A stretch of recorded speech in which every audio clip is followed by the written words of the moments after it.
Hi viewers, আজ আমি আপনাদের দেখাবো কিভাবে ছবির সাইজ দেওয়া হয় বা ছবির সাইজ পরিবর্তন করতে হয়। আপনারা হয়তো জানেন, বিভিন্ন চাকরির জন্য কলেজ বিশ্ববিদ্যালয়ে ভর্তির জন্য ফর্ম পূরণের ক্ষেত্রে তাদের দেওয়া নির্ধারিত সাইজের ছবি আপলোড করতে হয়।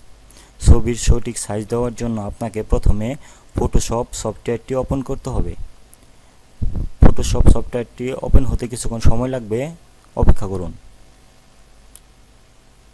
ফটোশপ সফটওয়্যারটি ওপেন হওয়ার পর ফাইলে ক্লিক করেন। ফাইলে ক্লিক করার পর এখানে দেখেন ব্রাউজ লেখা আছে, ব্রাউজ অপশনে ক্লিক করুন। ব্রাউজ অপশনে ক্লিক করার পর আপনার ছবিটি সিলেক্ট করেন। ছবিটি সিলেক্ট হয়ে গেলে এখানে দেখতে পাবেন ইমেজ লেখার নিচে নামুন।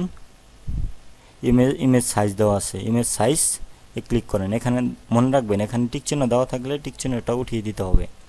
তারপর আপনার কাঙ্ক্ষিত ইমেজের সাইজটি টাইপ করুন। টিক চিহ্নটা উঠিয়ে দিতে হবে। কাঙ্ক্ষিত ইমেজের সাইজটি টাইপ করুন।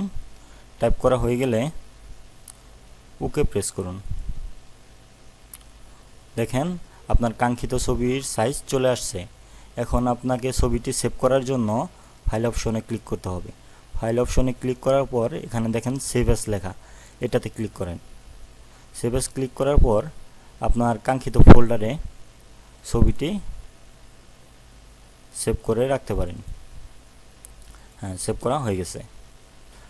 তারপরে এখানে একটা নতুন পেজ ওপেন হবে। এখানে ইমেজের কোয়ালিটি, ইচ্ছা করলে ইমেজের কোয়ালিটি পরিবর্তন করতে পারেন। আমি পরিবর্তন করব না। তারপর ওকে প্রেস করুন। বাস, কাজ শেষ। এখন আপনি যে ফোল্ডারে ছবিটি সেভ করেছেন ওই ফোল্ডারে আপনার ছবিটি নির্ধারিত সাইজের পেয়ে যাবেন। দেখুন, সঠিক সাইজের ছবিটি চলে আসছে।